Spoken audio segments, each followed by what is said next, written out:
Good morning friends, welcome to our YouTube channel. कैसे हैं आप सब लोग? जैसा कि आप लोग प्रीवियसली हमारे जीएस प्रोग्राम को एंजॉय कर रहे थे, तो उसी श्रृंखला में जो साइंस एंड टेक्नोलॉजी का जो पार्ट चल रहा था, तो उसके तहत जो बायोटेक्नोलॉजी वाला जो पार्ट था, हमने असाइन किया था कि वो वाला पार्ट मेरे द्वारा गवर्न होगा। और याद रखिएगा दोस्तों कि उसी श्रृंखला में जो आज का टॉपिक है वो है cell structure and function. Cell structure and function की जरूरत क्यों है दोस्तों? क्योंकि सेल स्ट्रक्चर एंड फंक्शन इसलिए जरूरी है कि बिना इसकी स्टडी के आप बायोटेक्नोलॉजी नहीं कर सकते हो, और उसके प्रॉपर फंक्शन एप्लीकेशन क्या है, क्यों ये इंपॉर्टेंट है, इसके बारे में स्टडी करेंगे। याद रखिएगा दोस्तों, सेल स्ट्रक्चर और फंक्शन से अगर हम बात करें तो आपके जितने भी एसएससी एग्जामिनेशंस होती हैं, रेलवे की एग्जामिनेशंस होती है, टीचिंग एप्टीट्यूड की एग्जामिनेशंस होती हैं, या आप स्टेट पब्लिक सर्विस कमीशन की बात करें या यूपीएससी तक की बात करें, इस वाले पार्ट से लगभग 2 से 4 सवाल 5 सवाल हर साल पूछे जाते हैं। तो ध्यान से इसको पढ़ने के साथ साथ लिखने का भी प्रयास करिएगा और समझने का प्रयास करिएगा। क्योंकि बहुत इंपॉर्टेंट, देखने में तो बहुत छोटा टॉपिक लगता है, लेकिन इसी से सभी चीजें जुड़ी हुई हैं, और आपका आगे का जाकर के बायोटेक्नोलॉजी के जो बड़े जो आंसर्स होंगे, जब तक इसकी मूलभूत समझ नहीं होगी तब तक आप लिख नहीं पाएंगे। ठीक है दोस्तों, तो ज्यादा देर में करते हुए स्टार्ट करते हैं। तो जो टॉपिक है सेल स्ट्रक्चर एंड फंक्शन, सबसे बड़ी पहली चीज तो क्या होती है कि सेल होता क्या है दोस्तों? सेल किसे कहते हैं? Cell is the structural and functional unit of life, मतलब संरचनात्मक एवं क्रियात्मक इकाई है। ठीक, अब इसको सबसे पहले जो ढूंढा था, इसको किसने ढूंढा था? रॉबर्ट हुक नामक साइंटिस्ट ने ढूंढा था कॉर्क सेल में जो है, और इसी के आधार पर बताया था कि, और याद रखिएगा कि जो सेल होती है वो लगभग सभी जीवधारियों में, जो भी लिविंग बीइंग्स हैं, उनमें बहुत सारे संख्या में पाई जाती है, मतलब मिलियंस में आप कह सकते हो, मिलियंस में भी सेल्स मिलते हैं। ठीक, और ये सेल्स 2 प्रकार के होते हैं। पहला होता है यूनिसेलुलर ऑर्गेनिज्म, दूसरा होता है मल्टीसेलुलर ऑर्गेनिज्म। यूनिसेलुलर ऑर्गेनिज्म मतलब एक कोशिकीय जीव वे जीव होते हैं जो अपनी पूरी लाइफ स्पैन जो होती है एक सिंगल सेल्स में कन्वे करते हैं। ठीक, और मल्टीसेलुलर ऑर्गेनिज्म वो होते हैं कि जिनके लिए बहुत सारी सेल्स की आवश्यकता होती है अपने लाइफ प्रोसेस को कंटिन्यू करने के लिए। तो उस क्रम में आप देखोगे दूसरा पार्ट जो है टिश्यू। टिश्यू को मतलब क्या होता है? मतलब group of cells, group of cells जो होती हैं, या सेल का समूह, कोशिकाओं का समूह, जो क्या करे कि सिंगुलर फंक्शन भी मेंटेन करती है और डिसिंगुलर फंक्शन भी मेंटेन करती है। जैसे आप बात करें शरीर के विभिन्न अंगों, जैसे आप किडनी की बात कर लो, हार्ट की बात कर लो, इन सब की अपनी अपनी अलग अलग फंक्शनलिटी होगी। ठीक, और प्लांट सेल्स में भी अगर आप देखोगे तो वहां पे भी क्या होगा, अलग अलग टिश्यूज की अपनी अलग अलग फंक्शनलिटी होगी। ठीक, अब इस क्रम में आते हैं तीसरे वाले पार्ट्स को देखते हैं, सेल टाइप्स। सेल टाइप्स की अगर हम बात करें, नॉर्मली कंपोजिशन के आधार पे सेल जो है 2 तरीके के होते हैं। पहला क्या होता है? Prokaryotic cells. ठीक, और दूसरा होता है यूकैरियोटिक सेल्स। प्रोकैरियोटिक, कैरियोटिक का मतलब क्या होता है? कैरियन का मतलब क्या होता है कि न्यूक्लियस।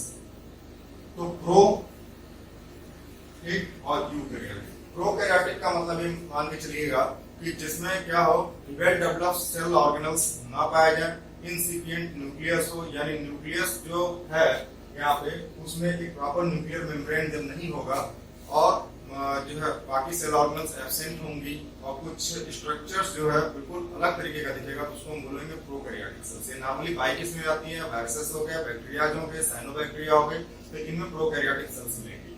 दूसरा होता है यूकैरियोटिक सेल्स। यूकैरियोटिक सेल्स में वेल डेवलप्ड न्यूक्लियस होगा और ऑल सेल ऑर्गेनल्स पाए जाएंगे।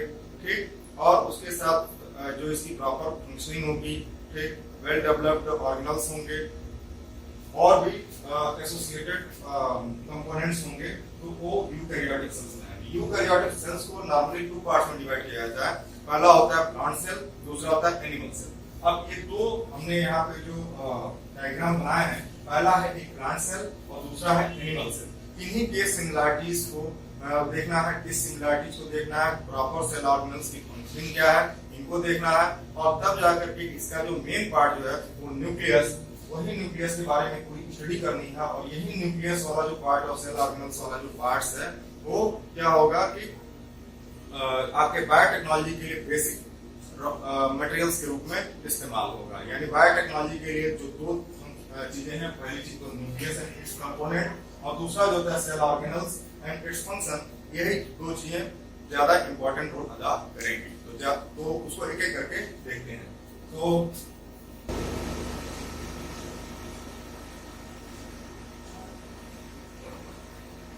ठीक, पहली चीज तो क्या होती है, क्या जरूरत की चीज होती है, cell membrane.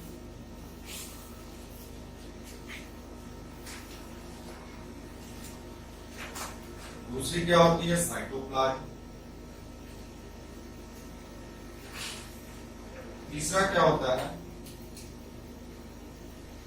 Nucleoplasm nucleus.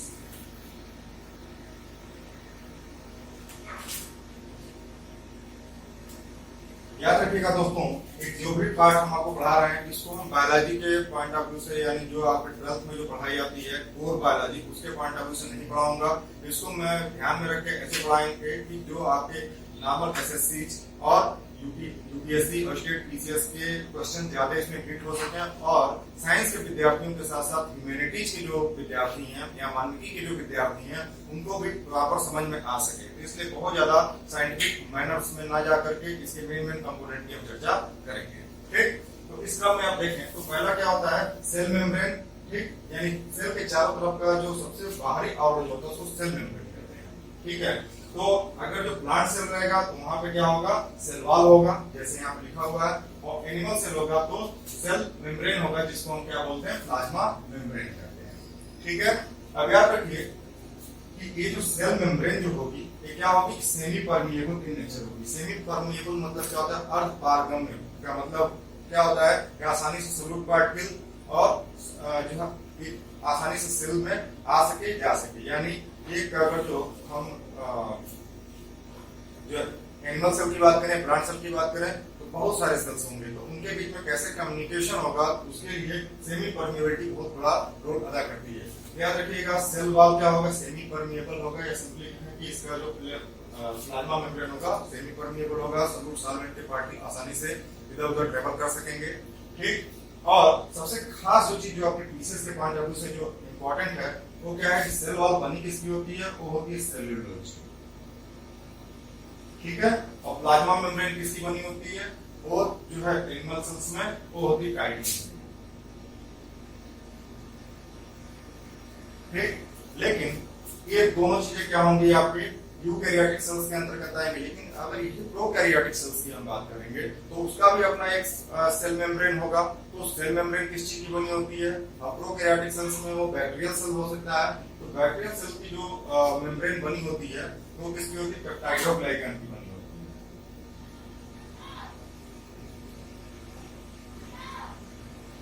Peptidoglycan.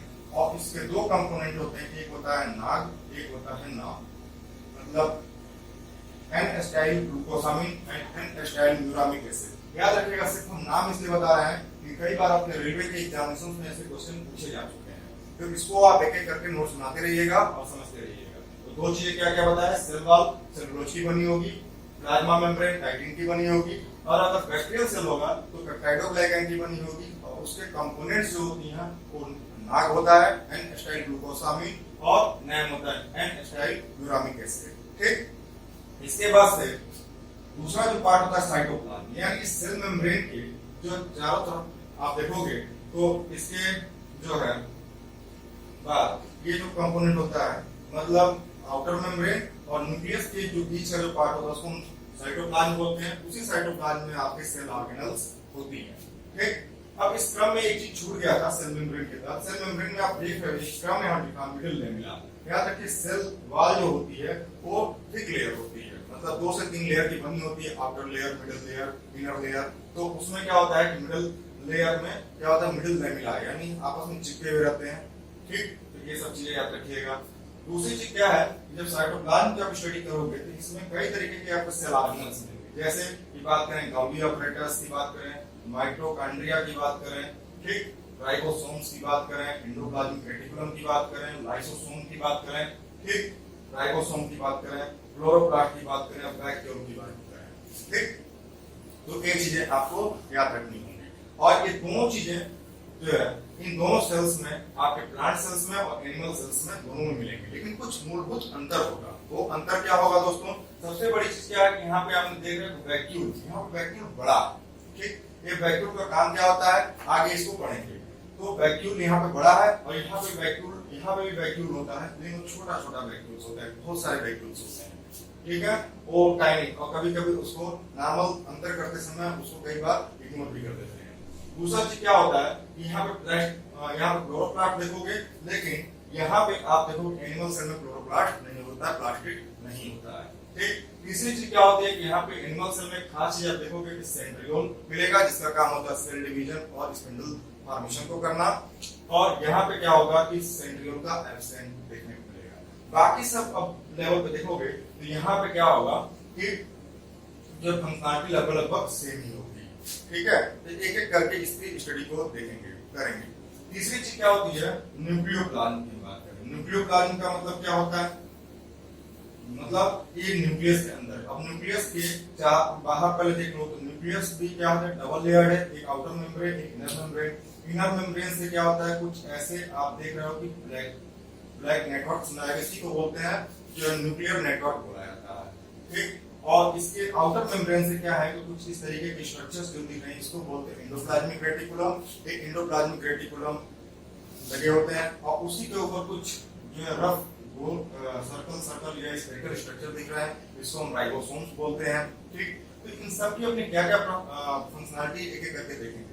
इसी के बीच में लास्ट अंदर जो न्यूक्लियोलस मिलेगा, और साथ में इसमें जो लिक्विड मटेरियल भरा होगा उसको हम बोलेंगे न्यूक्लियोप्लाज्म। यानी ओवरऑल आप एक सेल के स्ट्रक्चर को देखते हो तो सबसे आउटर लेयर जो होता है आपका सेल मेम्ब्रेन होगा, ठीक। प्लांट सेल होगा तो उसको सेल वॉल के रूप में हम देखेंगे, और एनिमल सेल रहेगा तो उसको प्लाज्मा मेम्ब्रेन के रूप में देखेंगे। उसके बाद बीच का जो जगह है उसमें सब सेल ऑर्गेनल्स डिस्ट्रीब्यूटेड मैनर में रहेंगे, और सबसे अंदर जो सबसे कंट्रोलिंग पार्ट है पूरे सेल का उसको हम बोलते हैं न्यूक्लियस, और न्यूक्लियस के अंदर भी न्यूक्लियर मेम्ब्रेन होंगे, न्यूक्लियोप्लाज्म होगा, और सबसे खास जो जरूरी चीज न्यूक्लियस के में जो है न्यूक्लियोलस भी आपको देखने को मिलेगा, ठीक। तो ये हो गया पूरा पूरा स्ट्रक्चर के पॉइंट ऑफ व्यू से आपको समझने के लिए। इसके बाद से एक एक करके हम इसके सेलुलर स्ट्रक्चर को देखते हैं। पहला जो स्ट्रक्चर जो है हम माइटोकॉन्ड्रिया से शुरुआत करते हैं।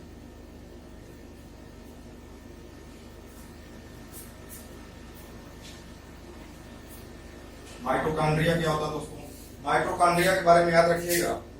माइटोकॉन्ड्रिया क्या होता है दोस्तों? माइटोकॉन्ड्रिया याद रखिएगा कि एक आपको स्ट्रक्चर इस तरीके से दिख रहा होगा, मतलब स्पिंडल शेप में, ठीक है, कंप्लीट इसको सर्कल भी नहीं कर सकते हो, और यहाँ पे कुछ स्ट्रक्चर आपको कैसे दिखेगा और इस तरीके का स्ट्रक्चर होगा।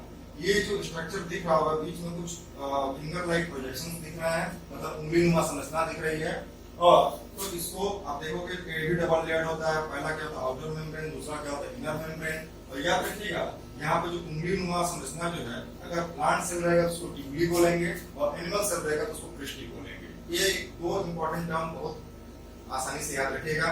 और इसकी खोज जो सबसे पहले माइटोकॉन्ड्रिया की खोज की थी अल्टमान ने किया था, ठीक है। ब्रेंडा भी आप सुनोगे, ब्रेंडा ने भी इस पर कई काम किए थे। और इसका मेन जो आप देखेंगे कि outer membrane, inner membrane, finger like projection जिसको क्रिस्टी बोलेंगे एनिमल सेल में, और प्लांट सेल में इसको जो है ट्यूबुली बोलेंगे। इसका मेन काम क्या होता है? मेन काम ये होता है दोस्तों कि ये सेलुलर रेस्पिरेशन के लिए रिस्पॉन्सिबल होता है। सेलुलर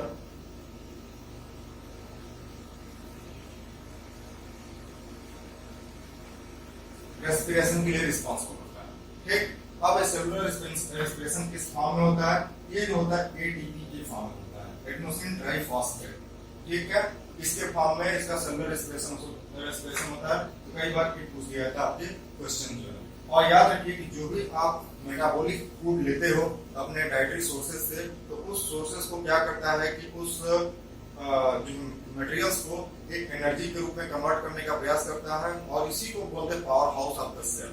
कभी कभी जो है छोटे एग्जामिनेशंस में आपसे पूछ दिया जाता है कि which cell organelle is known as the powerhouse of the cell, उसको हम क्या बोलेंगे? माइटोकॉन्ड्रिया बोलेंगे, ठीक है। तो ये जो है माइटोकॉन्ड्रिया ही एटीपी से सेलुलर एक्सप्रेशन के रूप में करता है, एनर्जी करेंसी ऑफ सेल भी इसको कहते हैं। ठीक, और इसी के क्रम में याद रखिएगा कि ये होता कैसे है। कि यहाँ पे जो क्रिस्टल जो होती है, इसी पे कुछ पार्टिकल्स होते हैं, जिसको बोलते हैं F1 पार्टिकल, और यही क्या करता है कि ऑक्सीडेशन रिएक्शन के माध्यम से क्या होता है, सेल के अंदर एनर्जी को जनरेट करता है। ठीक, आपके डाइटरी सोर्सेज से जो भी आप लेते हो उसे जनरेट करता है, और पूरे सेल के एनर्जी के लिए रिस्पॉन्सिबल होता है। इन सभी को एनर्जी पहुंचाने का काम करता है, जनरेटर की तरह काम करता है, जैसे पावर हाउस की तरह काम करता है। तो ओवरऑल इसका स्ट्रक्चर ये होगा। एंडोप्लाज्मिक रेटिकुलम की बात करें, एंडोप्लाज्मिक रेटिकुलम क्या होता है? एंडोप्लाज्मिक रेटिकुलम को देख रहे हो आप कि न्यूक्लियस के चारों तरफ ऐसे लगा हुआ है। ये एंडोप्लाज्मिक रेटिकुलम दो तरीके का होता है। पहला क्या होता है, रफ एंडोप्लाज्मिक रेटिकुलम, और दूसरा क्या होता है, smooth endoplasmic reticulum. Smooth endoplasmic reticulum का काम क्या होगा, लिपिड सिंथेसिस करना, लिपिड की सिंथेसिस करना, लिपिड का संश्लेषण करना। ठीक है, और रफ एंडोप्लाज्मिक रेटिकुलम का काम क्या होता है, क्योंकि रफ एंडोप्लाज्मिक रेटिकुलम ये वाला होता है जिसको कुछ आपको दानेदार संरचना दिखाई देगी। एक संरचना किसकी होती है, राइबोसोम्स की होती है। तो इसको हम बोलते हैं प्रोटीन सिंथेसिस का काम। ठीक, अब याद रखिएगा, इसको सबसे पहले जो डिस्कवर किया था पोर्टर नामक साइंटिस्ट ने किया था, और इन्होंने ही दो पार्ट में इसको बांटा था, रफ एंडोप्लाज्मिक रेटिकुलम और स्मूथ एंडोप्लाज्मिक रेटिकुलम। ठीक, उसके बाद से आप देखोगे यहीं पे जस्ट इससे लगा हुआ एक स्ट्रक्चर होता है गोल्गी बॉडीज। गोल्गी बॉडीज का क्या काम होता है?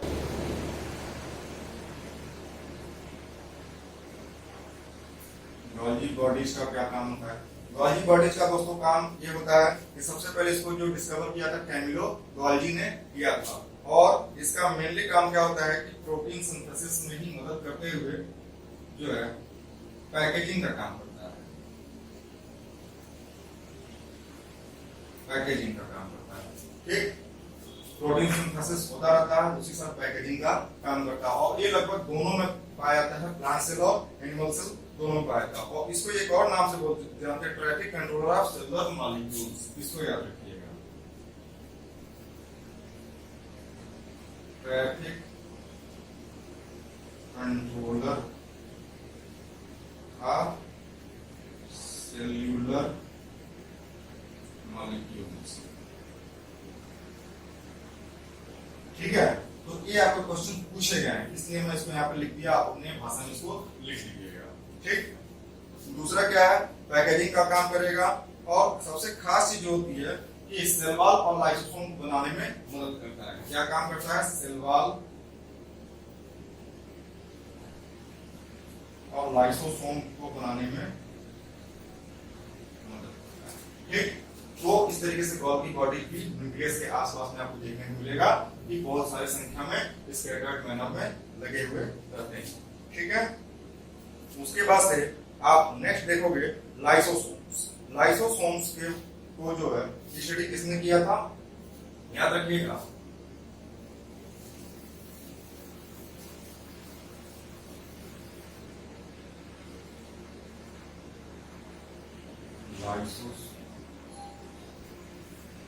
लाइसोसोम की स्टडी किसने की थी? लाइसोसोम को याद रखिएगा दोस्तों, इसको जो स्टडी करने वाले जो थे डी डुबे।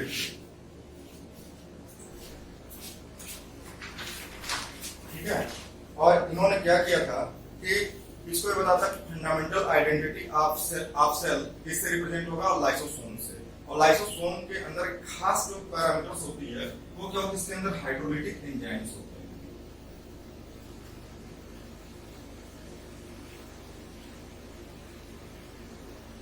और क्या करेगा मेन काम, ये जो है सेल के अंदर डिफरेंट जो ऑर्गेनल्स की डेथ होती रहती है, या डेड टिश्यू डेवलप मतलब सॉरी डेड पार्ट्स जो होते हैं, या कुछ अनवांटेड जो पार्ट्स होते हैं, तो उनको क्या करता है, मारने का काम करता है, यानी भक्षण करने का काम करता है। तो इसी को हम क्या बोलते हैं, एक और नाम से जानते हैं, उसको बोलते हैं सुसाइड बैग।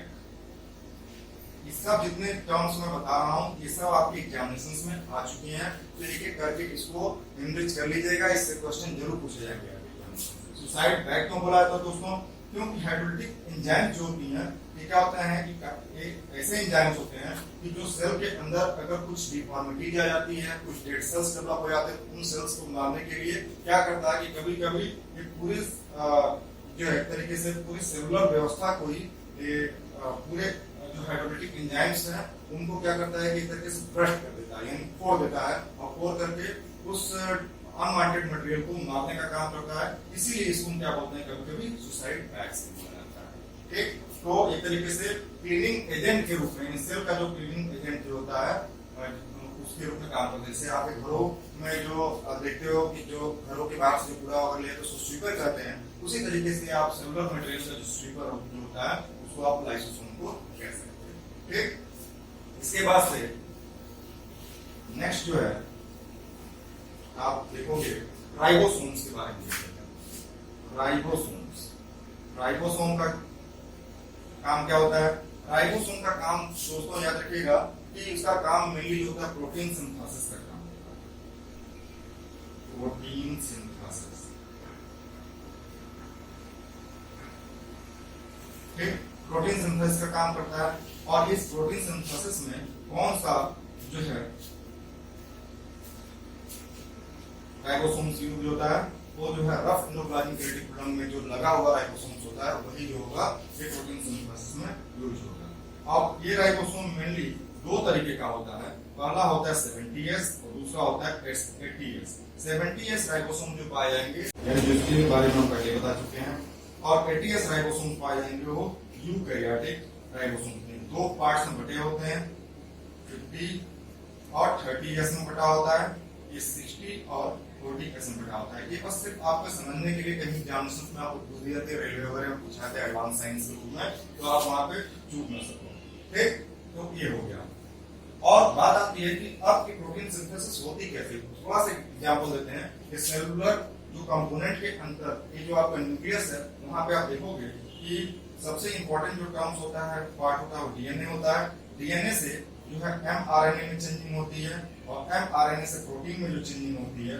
तो इसी क्रम में जो प्रोटीन सिंथेसिस का जो काम करता है कौन करता है? ये राइबोसोम करता है। ये वाला पार्ट आपको नहीं समझ में आया होगा, इसको हम आगे वाले जो पार्ट होंगे उसमें जब बताएंगे तो आपको ये समझ में आ जाएगा। पहले इतना ही समझने का प्रयास करें। ठीक, ये राइबोसोम वाला पार्ट होगा। इसके बाद से अगला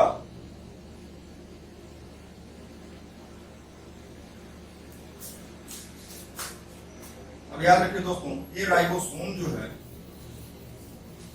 तीन तरीके के होते हैं। पहला क्या होता है क्या? आरएनए। दूसरा क्या होता है? टीआरएनए। तीसरा होता है एमआरएनए, जिसको हम बोलते हैं राइबोसोमल आरएनए। ये लगभग 80% ऑफ राइबोसोम का जितना परसेंटेज होता है उसमें 80% जो रोल अदा करता है वो राइबोसोमल आरएनए का। ये मेनली राइबोसोमल जो आरएनए जो होते हैं इन न्यूक्लियोलस वाले पार्ट में मिलता है और उसी के ऑर्गेनाइजेशन के लिए, उसी के एक्यूमुलेशन के लिए इंपॉर्टेंस रोल अदा करता है। तो आरआरएनए का मतलब ये हो गया, जितना भी प्रोटीन सिंथेसिस वाला काम होगा आरआरएनए द्वारा होगा। दूसरा क्या होगा? टीआरएनए। टीआरएनए का मतलब ट्रांसफर आरएनए।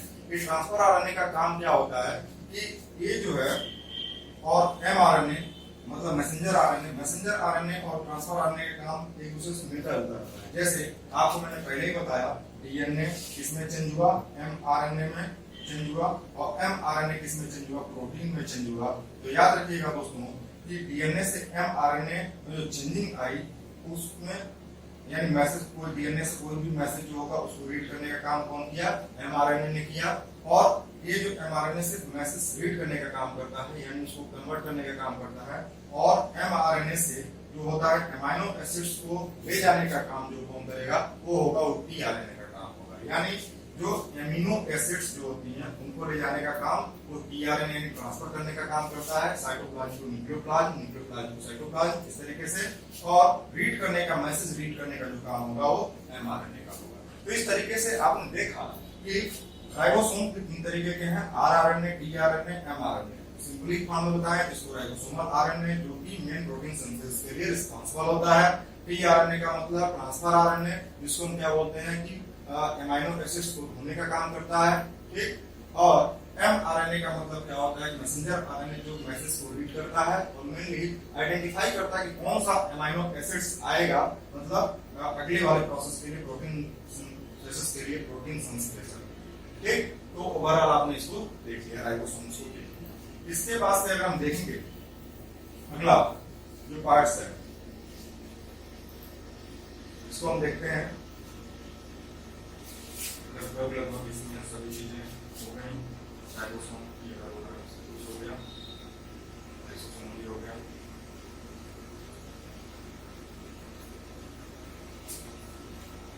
अब इसमें नेक्स्ट पार्ट जो आप देख लो सेंट्रोसोम। सेंट्रोसोम कहाँ पे है? सेंट्रोसोम मेनली एक एनिमल सेल्स में पाया जाता है, प्लांट सेल्स में नहीं मिलेगा। ये भी अंतर देखते हैं। अब चलो, तो सेंट्रोसोम का मेन फंक्शन ये होगा। इसको टी बॉबेरी ने इसको स्टडी किया था, इस पर काम किया था। कभी कोई साइंटिस्ट के नाम पूछ लिया जाता है, इसको आप नाम अपने लुसेंट से देख सकते हो। मेनली इसके फंक्शनलिटी को समझने का प्रयास करें, तभी जाकर के आपने आंसर्स को लिख पाओगे। और इसका मेन फंक्शन क्या होता है? मेन फंक्शन क्या होता है? सेल डिवीजन का काम करता है। सेल डिवीजन प्लस जो है spindle formation during cell division.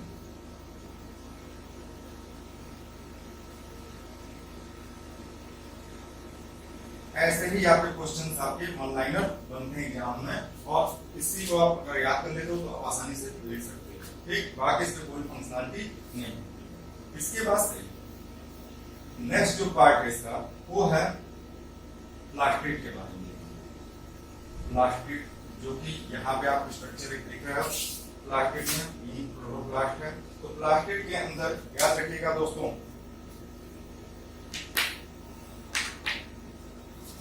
Plastid में क्या है? प्लास्टिड का मतलब क्या होता है कि जिसमें जो है कलर वगैरह कंपोनेंट के बारे में आप देखोगे प्लांट के अंदर, तो वो चीज प्लास्टिड के अंदर आएंगे। और ये प्लांट का स्पेसिफिक कैरेक्टर्स होता है, प्लांट के अंदर ही पाया जाएगा प्लास्टिड। तो प्लास्टिड मेनली इसको हम दो पार्ट्स में बांटेंगे। ठीक, पहला कौन सा पार्ट है इसका? याद रखिएगा, ल्यूकोप्लास्ट।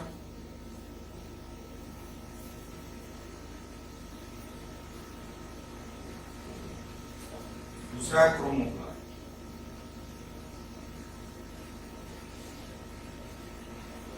ठीक, ल्यूकोप्लास्ट का मतलब क्या है कि जिसमें मतलब कोई कलर ना हो। ठीक, जितने भी आप इसमें देखोगे ल्यूकोप्लास्ट के तहत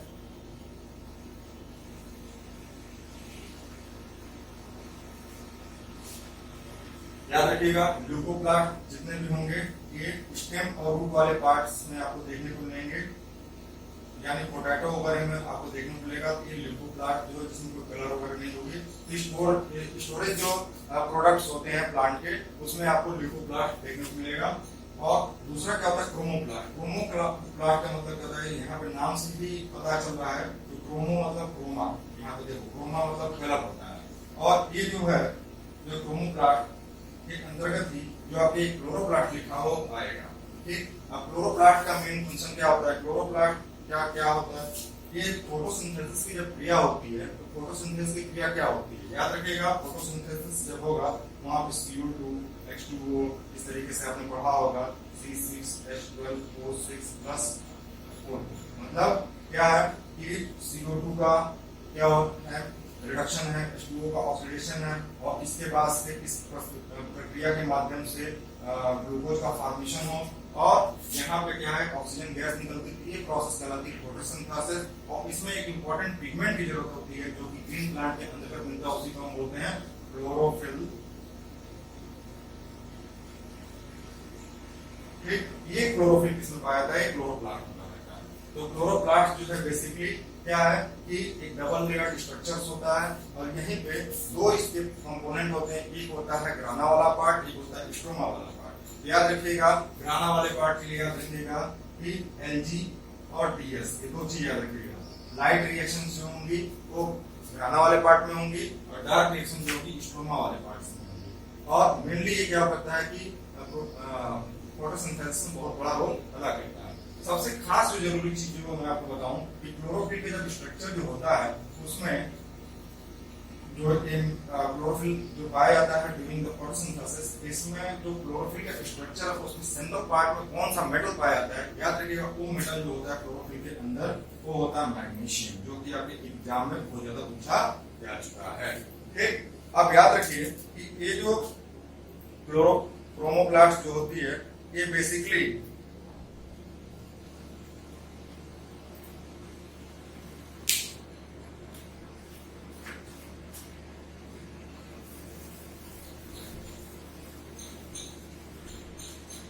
प्लांट लीफ जो होगा उसमें क्या पाया जाएगा, क्लोरोप्लास्ट।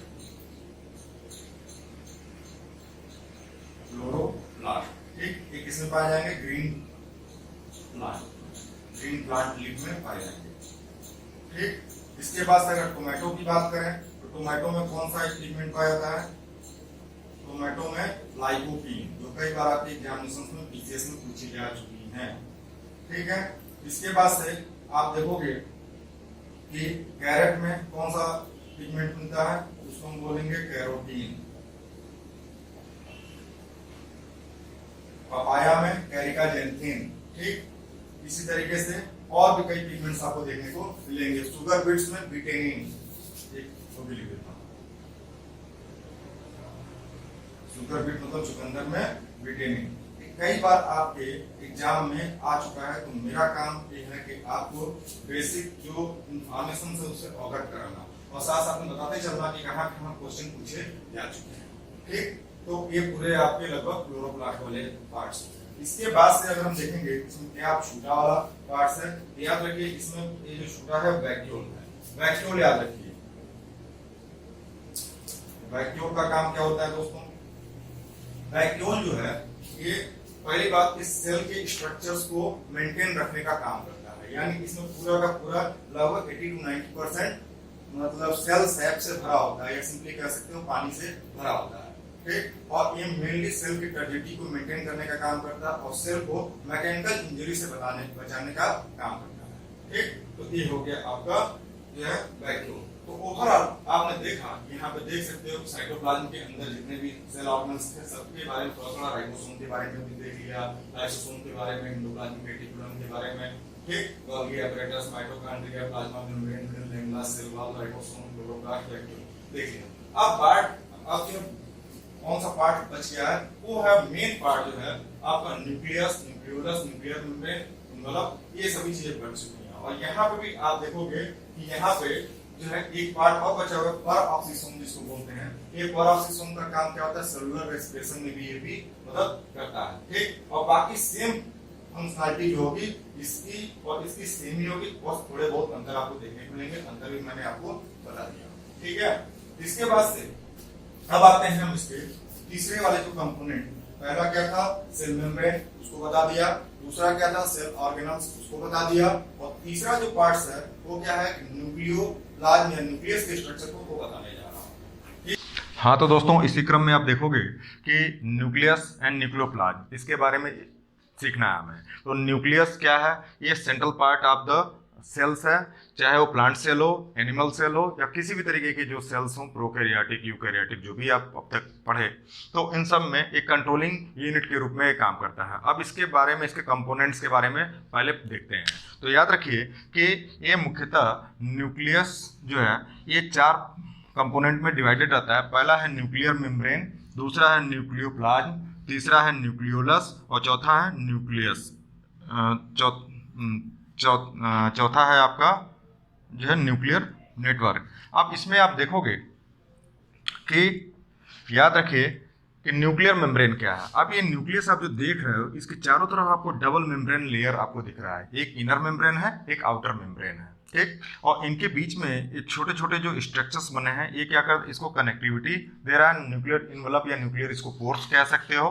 ठीक, और यहाँ पे न्यूक्लियर मेम्ब्रेन के बाद इसमें बीच बीच में छोटे छोटे डॉटेड स्ट्रक्चर जो दिखेंगे, इसको हम बोलेंगे न्यूक्लियोप्लाज्म, मतलब न्यूक्लियोप्लाज्म, साइटोप्लाज्म, जो भी आप सुन रहे हो तो मतलब क्या है उसका लिक्विड, यानी न्यूक्लियस का लिक्विड न्यूक्लियोप्लाज्म, साइटोप्लाज्म मतलब सेल का लिक्विड साइटोप्लाज्म। तो यहाँ पे आपने क्या देखा, न्यूक्लियोप्लाज्म। और इसी न्यूक्लियोप्लाज्म के अंतर्गत क्या है कि ये जो बनी है, ये जो प्रोटीन की बनी हुई है और फैट की बनी हुई है न्यूक्लियोप्लाज्म की अगर हम बात करेंगे। तो कभी कभी 1 नंबर में क्वेश्चन पूछा जाता है कि न्यूक्लियोप्लाज्म किससे बनी होती है। तीसरी चीज क्या है, न्यूक्लियोलस के बारे में अगर हम देखेंगे, न्यूक्लियोलस के बारे में देखें तो क्या है कि ये न्यूक्लियोलस जो है यहाँ पे एक इस तरीके का स्ट्रक्चर दिखेगा। इसकी खोज किसने किया था, जो है आप एक तरीके से देखोगे कि रॉबर्ट ब्राउन ने इस पे कुछ काम किया था ज़्यादातर। और यहाँ पे आप देखोगे कि इसका जो कंपोनेंट जो होता है प्रोटीन से बना होता है, फास्फोरस से बना होता है और न्यूक्लिक एसिड से बना होता है। और इसी न्यूक्लिक एसिड के अंतर्गत क्या होता है याद रखिएगा दोस्तों, डीएनए और आरएनए होता है। ठीक, और साथ में कुछ प्रोटीन्स होती है, उस प्रोटीन्स को हम क्या बोलते हैं, हिस्टोन प्रोटीन बोलते हैं। ठीक, हिस्टोन प्रोटीन। तो ये तीन चीजें जो होती हैं किसके अंतर्गत आती हैं, न्यूक्लियोलस के अंतर्गत आती हैं, और न्यूक्लियोलस बहुत इंपॉर्टेंट रोल अदा करता है। अब समझ लेते हैं न्यूक्लियोलस के कार्य क्या है। न्यूक्लियोलस का सबसे बड़ा जो काम होता है, राइबोसोमल एंजाइम को सिंथेसिस में बहुत बड़ा रोल प्ले करता है। और दूसरा चीज क्या होता है कि राइबोसोम को एग्रीगेट करने के लिए, जोड़ने के लिए, इकट्ठा करने के लिए बहुत इंपॉर्टेंट रोल प्ले करता है। अब इसके बाद में आते हैं कि न्यूरल नेटवर्क में, न्यूक्लियर नेटवर्क, सॉरी न्यूरल लिखा है मैंने, न्यूक्लियर नेटवर्क। न्यूक्लियर नेटवर्क में याद रखिएगा दोस्तों कि जो है इसके तहत आपको देखने को ये मिलेगा कि ये जो स्ट्रक्चर्स होती हैं न्यूक्लियस के, जो डीएनए, आरएनए और हिस्टोन प्रोटीन, ये जो होता है एक कंडेंस फॉर्म में इकट्ठा रहती है, मतलब, और इसी को हम कंबाइंड रूप में क्या बोलते हैं, क्रोमैटिन बोलते हैं। ठीक है, एक कंबाइंड रूप में इसको क्या बोलते हैं, क्रोमैटिन बोला जाता है। अब याद रखिएगा कि सेल डिवीजन के समय में क्या होता है कि ये क्रोमैटिन मटेरियल जो होता है श्रिंक कर जाता है और कुछ ये थ्रेड लाइक स्ट्रक्चर्स के रूप में दिखने लगता है। और थ्रेड लाइक स्ट्रक्चर्स के रूप में जब दिखने लगेगा तो कुछ इस तरीके का ये स्ट्रक्चर जो है ड्यूरिंग सेल डिवीजन ऐसे दिखने लगेगा, कुछ इस तरीके का स्ट्रक्चर, मतलब आप ऐसे देखे होंगे इस तरीके का। तो ये जो स्ट्रक्चर्स किसके होते हैं, क्रोमोसोम्स के होते हैं। ठीक है, अब ये जो क्रोमोसोम्स जो होती हैं यहाँ पे इस तरीके से आपको देखने को मिलेंगी कुछ मतलब थ्रेड लाइक स्ट्रक्चर्स में। अब इसी क्रोमोसोम्स पे क्या होती हैं कि जीन लोकेटेड होते हैं, और जो है इन्हीं जीन को हम सिंपली एकदम टर्म्स में बोल सकते हैं क्रोमोसोम्स। ठीक, और याद रखिएगा कि हर एक ऑर्गेनिज्म में क्रोमोसोम्स की संख्या अलग अलग होती है। जैसे ह्यूमन की बात करें तो जोड़ों में मिलेगा, मतलब पेयर्स के रूप में, तो 23 पेयर्स जो है क्रोमोसोम्स पाए जाएंगे। अलग अलग ऑर्गेनिज्म में अलग अलग तरीके के क्रोमोसोम्स आपको देखने को मिलेंगी। तो याद रखिएगा कि ये जो है आप क्रोमोसोम्स भी जो मिलेंगे, तो क्रोमोसोम्स पे जो होंगे जीन्स होंगे, और जीन जो होगी किसकी, डीएनए की यूनिट होगी। ठीक है, तो ये आपको देखना होगा। तो इस तरीके से आपने पूरी व्यवस्था इसको समझ लिए होंगे। ठीक, अब क्रोमैटिन के अंतर्गत हम बात करेंगे तो डीएनए, आरएनए और हिस्टोन प्रोटीन्स आएगी, मतलब एक नॉर्मल प्रोटीन से बिल्कुल अलग होती है। ठीक, अब क्या होता है कि जीन जो होती है फंक्शनल यूनिट ऑफ डीएनए होती है। तो कभी कभी जीन पे भी क्वेश्चन पूछा जाता है, gene, what is the gene. ठीक, तो gene is the functional unit of DNA. ठीक, इसके बाद से अगर हम देखें स्ट्रक्चर ऑफ डीएनए और आरएनए, स्ट्रक्चर ऑफ डीएनए और आरएनए को देखोगे दोस्तों, डीएनए का स्ट्रक्चर और आरएनए का स्ट्रक्चर शॉर्टकट में बताएंगे, डीएनए और आरएनए। याद रखिए डीएनए का फुल फॉर्म होता है डीऑक्सीराइबोन्यूक्लिक एसिड, और आरएनए का मतलब होता है राइबोन्यूक्लिक एसिड। ठीक, डीएनए भी जो होता है प्लांट और एनिमल सेल्स में पाई जाती हैं, और आरएनए भी जो होती है ये प्लांट एनिमल सेल्स में मिलती हैं, याद रखिएगा। और साथ में वायरसेस में और भी प्रोकैरियोटिक सेल्स में भी आपको देखने को मिलेंगी। ठीक, तो ये अब याद रखना होगा जितने भी वायरस होते हैं उसमें याद रखिएगा या तो न्यूक्लिक एसिड जो होगा वो डीएनए का होगा या तो आरएनए का होगा, लेकिन कभी भी डीएनए और आरएनए एक साथ नहीं होंगे। तो ये आरएनए के, ये वायरस की खास फीचर होती है। ठीक, तो अब डीएनए के बारे में थोड़ा देखते हैं। डीएनए क्या होता है, जो मैंने इस थ्रेड लाइक स्ट्रक्चर इस तरीके से बताया था जिसको क्रोमोसोम कहते थे, ये क्रोमोसोम जो होती है अगर इसको ओपन किया जाए तो इसको ओपन करने का काम सबसे पहले वाटसन एंड क्रिक ने किया था। और ये लगभग ये जो क्वेश्चन जो है वाटसन एंड क्रिक पे, ये पीसीएस 2018 या 17 में आप देखोगे पेपर में, तो इस पर भी क्वेश्चन पूछा जा चुका है। तो वाटसन और क्रिक के लिए 1955 में इनको नोबेल प्राइज मिला हुआ था, और इन्होंने क्या किया था कि एक जो जीन को या क्रोमोसोम्स के स्ट्रक्चर्स को खोल के रख दिया, और खोल के रखा तो कुछ इस तरीके से आपको स्ट्रक्चर देखने को मिलेंगे। अब इन स्ट्रक्चर्स में ये जो सेल्स जो होती होंगी ये 2 पॉलीन्यूक्लियोटाइड सीक्वेंस से क्या होती हैं कि बधी हुई होती हैं, मतलब एंटी पैरेलल 2 पॉलीन्यूक्लियोटाइड्स जो है स्ट्रैंड होती हैं, और इनके बीच में कुछ इस तरीके का स्ट्रक्चर्स आपने नॉर्मल देखा होगा। तो ये स्ट्रक्चर्स जो अपने एक दूसरे के बीच में जुड़ी हुई हैं इनको हम क्या बोलते हैं, बेसेस बोलते हैं। बेसेस का मतलब क्या होता है, ये जो बेसेस होती हैं ये नाइट्रोजिनस बेसेस होती हैं। नाइट्रोजिनस बेसेस कितने तरीके की होती हैं, ये 2 तरीके की होती है, एक होता है प्यूरिन बेस, एक होता है pyrimidine base. Purine base, pyrimidine base को आप बहुत डिटेल में मैं नहीं जाऊँगा। याद रखिएगा कि अगर डीएनए की बात होगी तो डीएनए की अगर बात होगी तो यहाँ पे जो होगा AGTC मतलब एडेनिन, गुआनिन, थाइमिन, साइटोसिन, ये जो होगा डीएनए के फॉर्मेशंस के लिए जरूरी है। और यही जब आरएनए होगा तो याद रखिएगा दोस्तों कि यहाँ पे एडेनिन, गुआनिन जो है, साइटोसिन, ठीक, ये एक जैसे होंगे, बाकी बस यहाँ पे थाइमिन है तो डीएनए होगा, और यहीं पे यूरेसिल आ जाए थाइमिन की जगह पे तो आरएनए होगा। ठीक, अब इस प्रक्रिया में आप देखोगे कि जो है जब डीएनए टेस्ट की अगर बात की जाती है तो डीएनए टेस्ट का मतलब क्या होता है कि डीएनए टेस्ट में यही बेसिस जो होती हैं, एडेनिन, गुआनिन, साइटोसिन, थाइमिन, यही सब जो होती हैं मैच कराई जाती हैं, मतलब सस्पेक्टेड पार्ट से और होस्ट पार्ट से मिलाई जाती हैं। ठीक है, तो ये डीएनए के स्ट्रक्चर्स को आपने देख लिया। आरएनए के स्ट्रक्चर्स को हम देखेंगे तो आरएनए भी जो होता है 3 तरीके का होता है, मैंने पहले ही बता चुका हूँ इसको जब राइबोसोम पढ़ा रहा था उस समय। एमआरएनए मतलब messenger RNA, rRNA ribosomal RNA, और टीआरएनए मतलब ट्रांसफर आरएनए।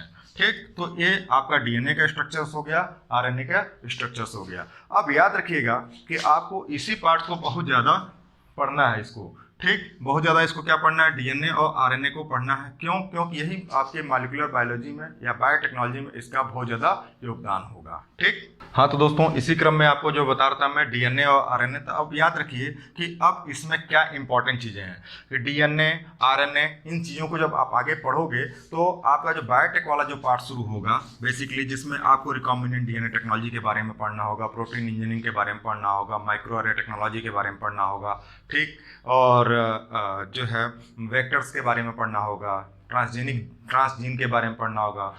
ठीक है, तो वैक्सीन डेवलपमेंट के बारे में पढ़ना होगा, पीसीआर टेक्नोलॉजी के बारे में पढ़ना होगा। तो इन सभी चीज़ों के जो रॉ मटेरियल जो था वो डीएनए और आरएनए, और डीएनए आरएनए किस में पाए जाते हैं, न्यूक्लिक एसिड में। और न्यूक्लिक एसिड कहाँ पाया जा रहा है, न्यूक्लियोप्लाज्म के अंदर। और न्यूक्लियोप्लाज्म कहाँ पे है, वो न्यूक्लियस के अंदर है। और न्यूक्लियस कहाँ है, वो सेल के अंदर है। तो इस तरीके से पूरी एक मशीनरी हमने बताने का प्रयास किया।